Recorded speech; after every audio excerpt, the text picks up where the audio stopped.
Welcome to Logos Live. I'm Robert Martin, Director of the City Bible Forum in Melbourne, and I'm your host for the show.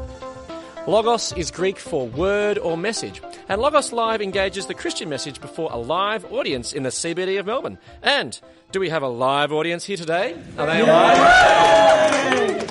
And we also aim to have a bit of fun. Who said exploring the big questions of life shouldn't be enjoyable?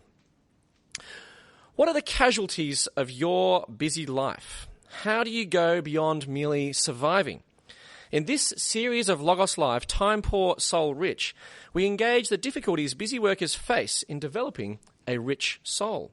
And we're privileged to have someone join us for whom the concept of time poor, soul rich resonates deeply. Anne Winckel is a farmer's daughter who planned to be a school teacher, but quite unexpectedly ended up on a different career path. After studying at the University of Adelaide, she then worked in education before completing a master's in constitutional law, after which she became a legal recruitment consultant.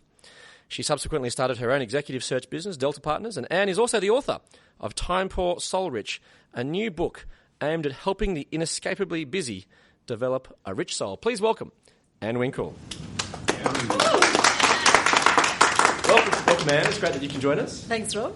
Now, it's great to have you here talking about Time Poor, Soul Rich. Now, as we start Logos Live, we usually like to hear a little bit about our guest. Now, you're a Christian believer and you grew up in a Christian home on a farm. But the way your father became a Christian believer is intriguing. Can you tell us what happened? I actually grew up with lots of stories from my parents about encounters with God, so I couldn't escape that when I was a kid. Mm-hmm. And the story of how my dad became a Christian is fascinating because he grew up in a non-Christian family. By the time he was in his early 20s, he was a stockman. He used to be he was a shy stockman, so he rode his horse around a big station in the country, and he basically was pretty depressed by the time he was in his early 20s. In fact, this particular day, he was driving in a car and feeling quite suicidal and felt life wasn't giving him what he was looking for, and he was flicking through the radio stations. This is actually a radio story. He got to a radio station that had a preacher on it, and he went to flick on, except that the words that came out of the voice of the preacher were, "And if you're driving along in a car and you're feeling suicidal." So he paused and listened. And interestingly, the preacher went on to talk about Jesus and what it meant that Jesus died on the cross and what it meant to become a Christian. And the preacher said the sinner's prayer at the end. He said, if you want to know God, pray this prayer with me. And apparently, the way my dad tells the story, he prayed the sinner's prayer a bit tongue-in-cheek. Like, he wasn't overly earnest about it.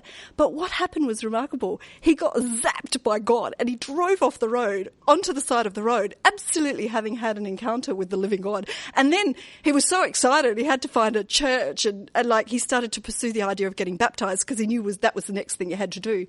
So he joined a church to get baptized and then unjoined it because he didn't want to be a member of a church, but he did want to get baptized. Right, wow. So yeah, he thoroughly met God unexpectedly by listening to the radio. Wow, yeah. So if you're listening to this in the radio, just stay on the road. Is that what you're suggesting? Or? Stay listening. Stay listening. Okay, so that shaped obviously your childhood, and yes. Whilst you would have always claimed to have been a Christian believer yourself, there's one particular instance when you were 16, which was particularly formative in your thinking. I knew you were going to bring that up. Well, yeah. Well, tell us what happened. It's an interesting story.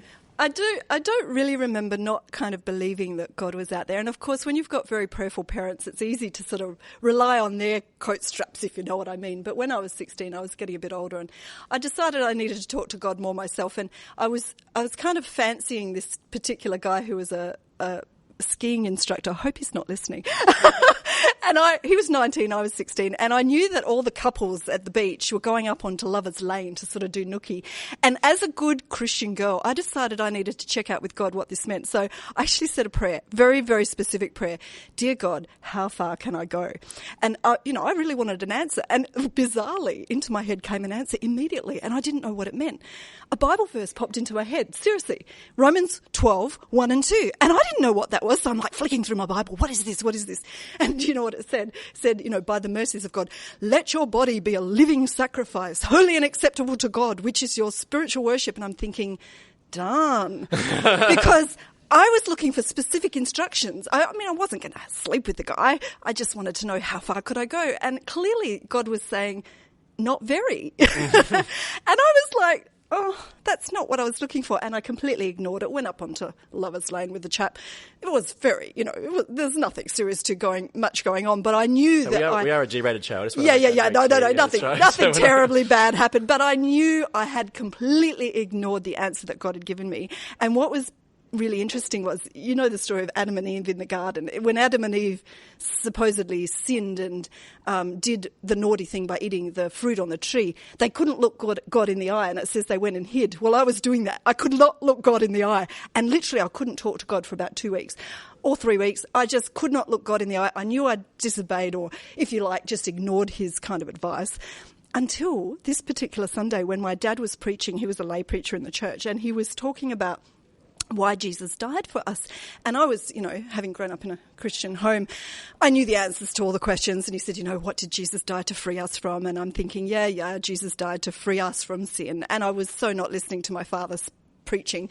Is that common? Did you often not listen to what he said? No, my dad's not listening either. Right. No. I used to listen, but, right then I was in this guilt thing. So my dad boomed out this answer. He goes, Jesus died to free us from the guilt of sin. And I had this little mini revelation that, in fact, guilt was the very thing that we were meant to be freed from. So I was kind of relieved to hear that at the time. Well, thanks so much for sharing that, Anne. That's terrific. Now, today we're talking about time poor, soul rich, and it's very common for people not to make our Logos Live recordings here in the CBD of Melbourne because they're too busy. But we do try to have a little bit of fun here on Logos Live. So as the author of a book dealing with time poverty, I thought I'd test you with a little quick quiz on how well do you know time-saving devices. Right. According to some internet list I found on Google, which is the greatest time-saving invention in history? Was it A, the wheel, B, the internet, C, television, or D, the robotic vacuum cleaner? Well, I actually know what a survey showed in relation to this. Oh, really? I do. Actually have some real answers. I have some statistics. Apparently a survey was done by Hotmail, I think, right, or one of those kind of crowds. And men picked the computer. Right. Women picked the washing machine. Oh, right. Well, that wasn't one of the answers. I know.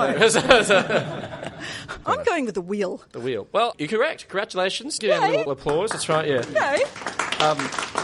Apparently, this list suggests the top 3 greatest time-saving devices of all time were the wheel, money, and they even had television. So is there anything that's worked for you to save time? Oh, goodness me. Lots of time management seminars. I think saving time, I don't think that any of us are very good at it. That's why I wrote the book, because what my book's about is not having any time and still maintaining a rich soul. I think this modern day and age, we are so busy with all of the time-saving devices that have got out of control. I mean, let's face it, I would say the aeroplane is an amazing time-saving device and the motor vehicle, but now we have traffic jams.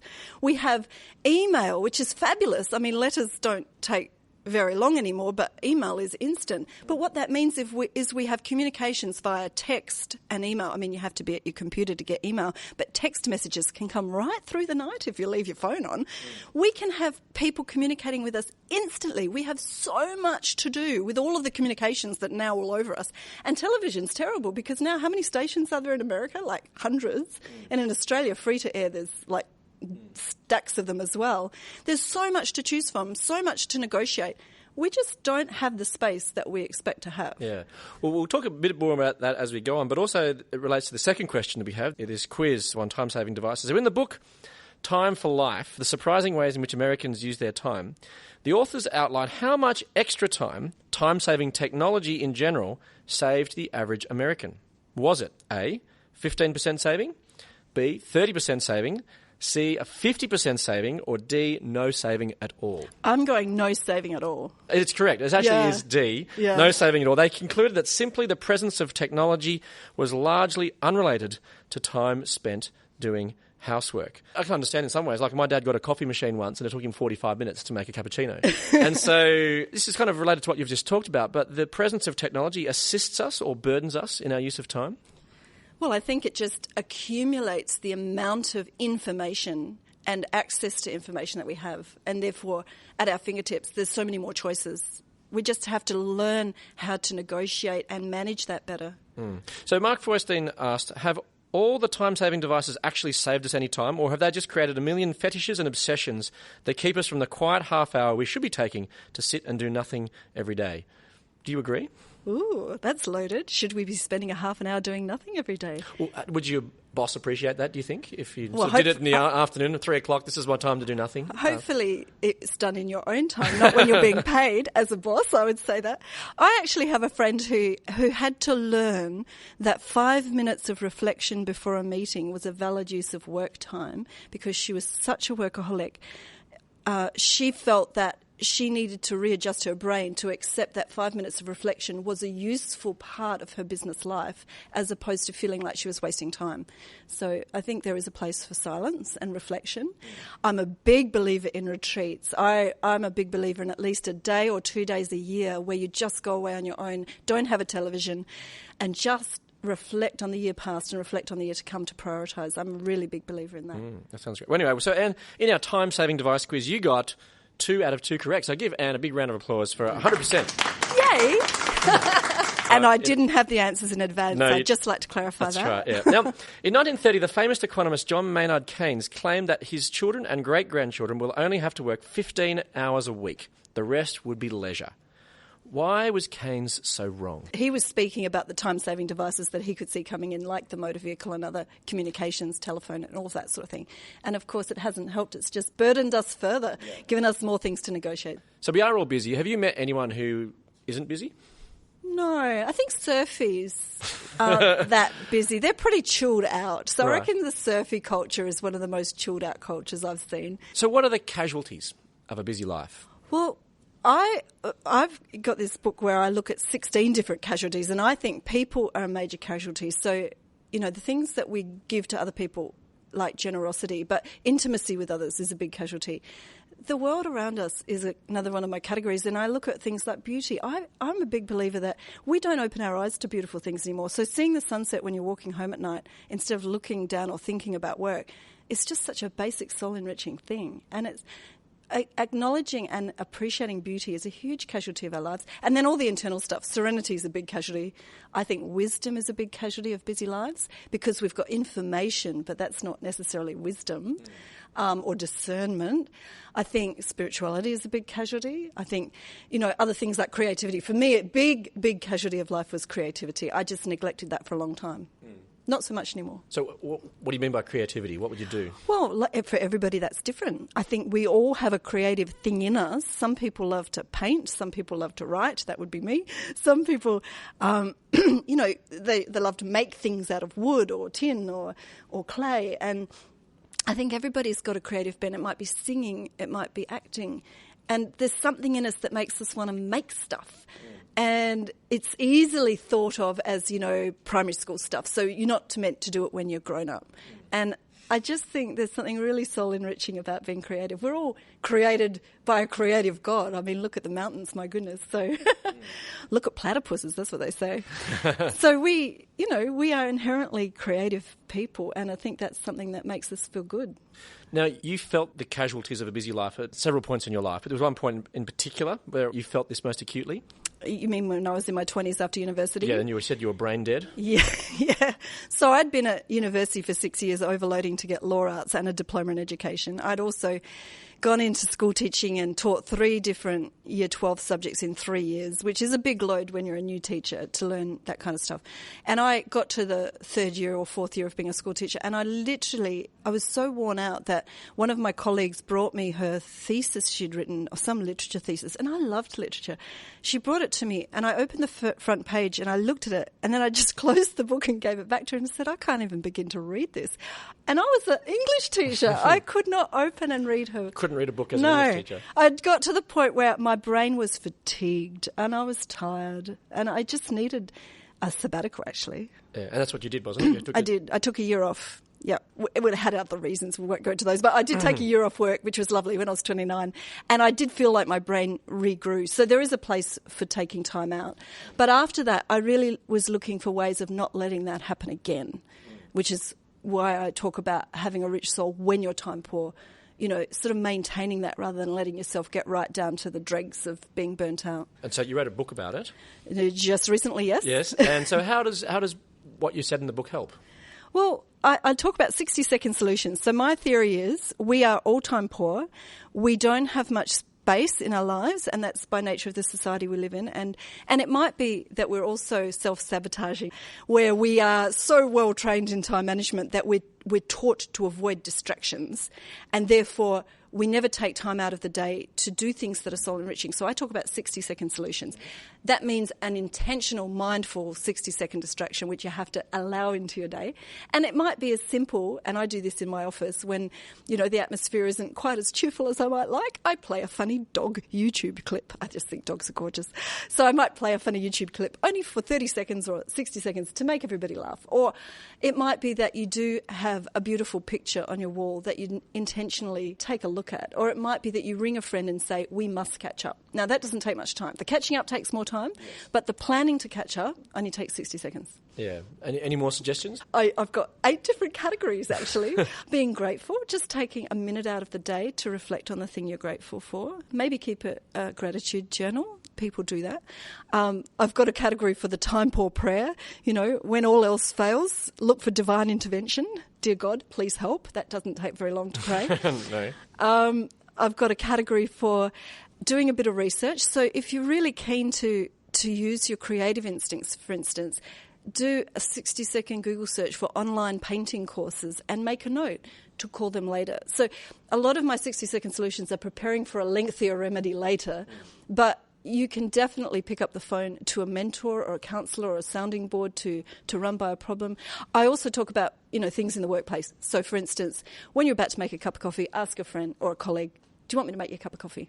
Because that is a blessing to them and it makes you feel good and it doesn't take very long. Right. So basically you're planning to make distractions. Or planning Soul-enriching distractions. Soul-enriching distractions, not just others. What do you mean by a rich soul? I had to think long and hard about this. Obviously, if I'm writing a book about being rich in soul, there's got to be a definition.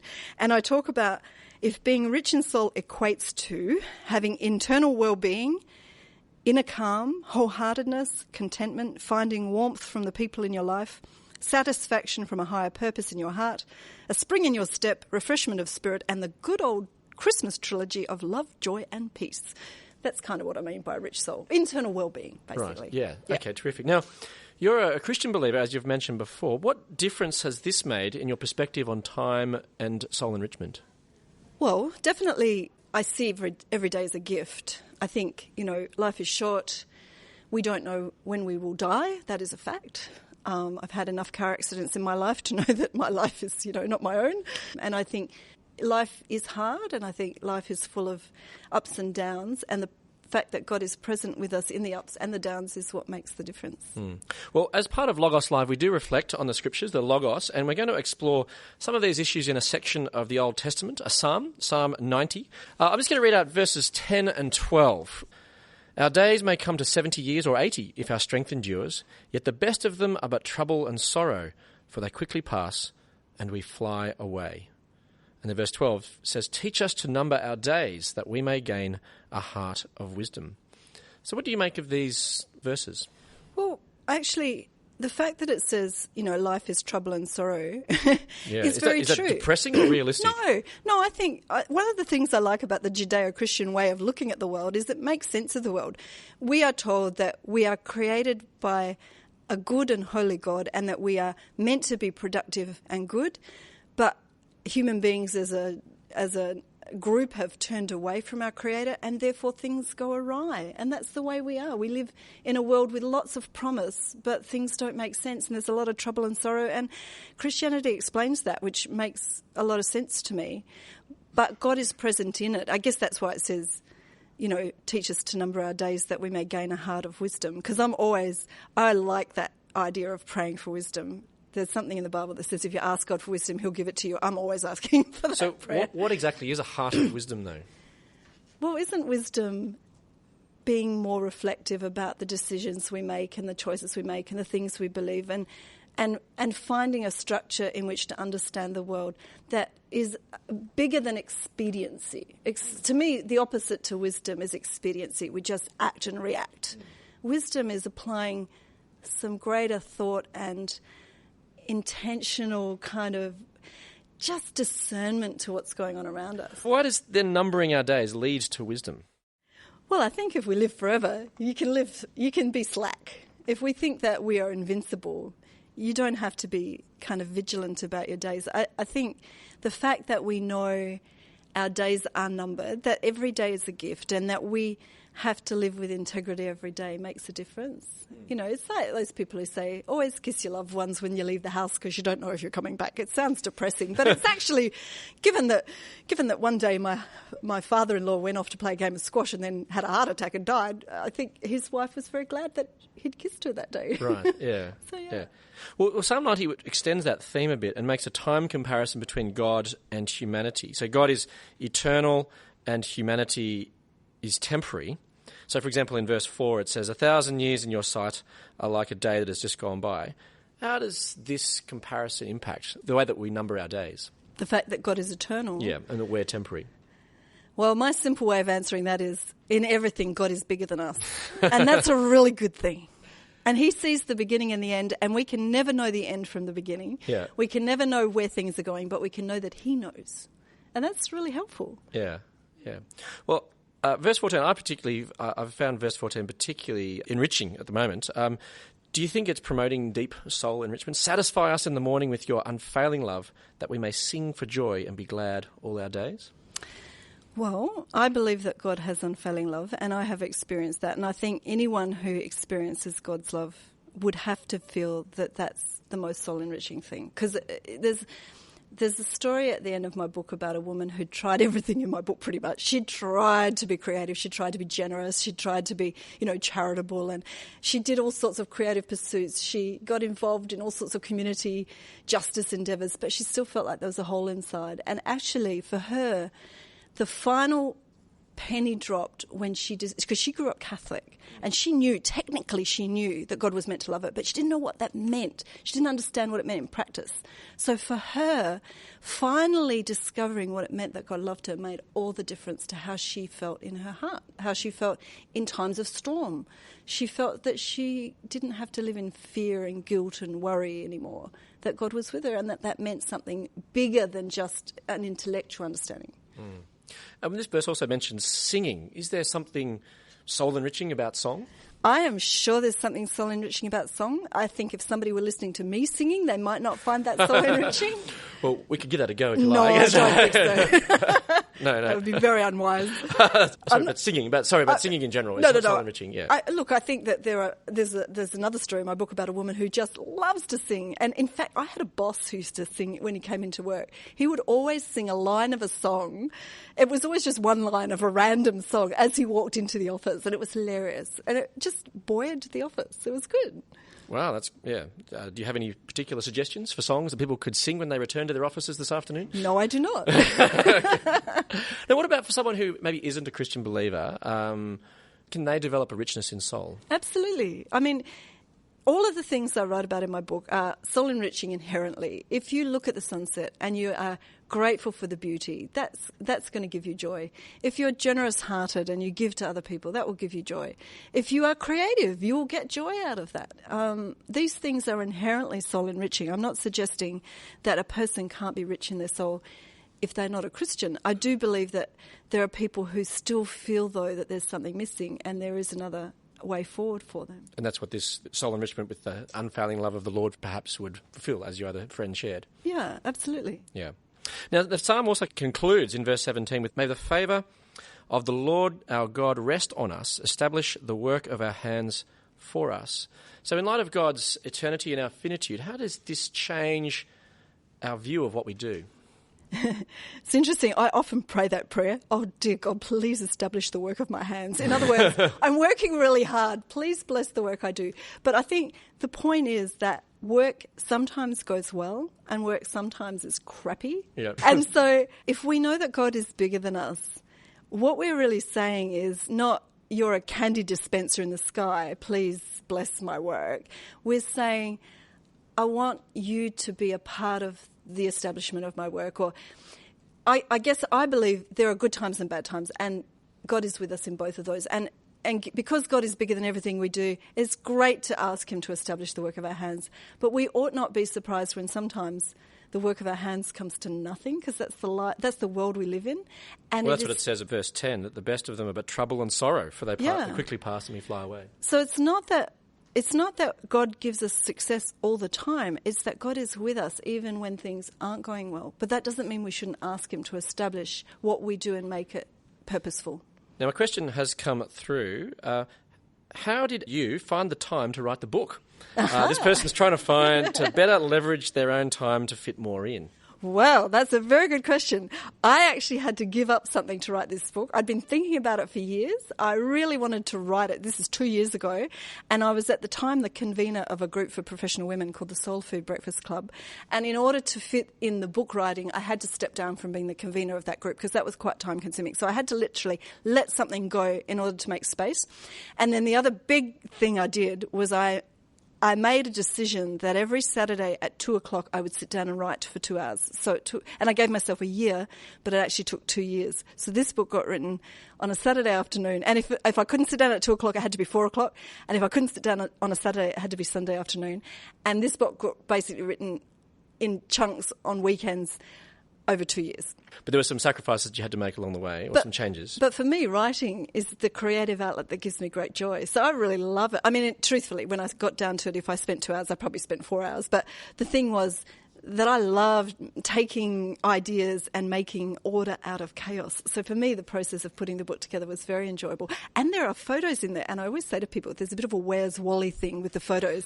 If you see the photos in the book, you'll see there's something special going on. I had great fun putting those photos together. Sounds great. So, Anne, time poor, soul rich, how do we cultivate the things that are really important?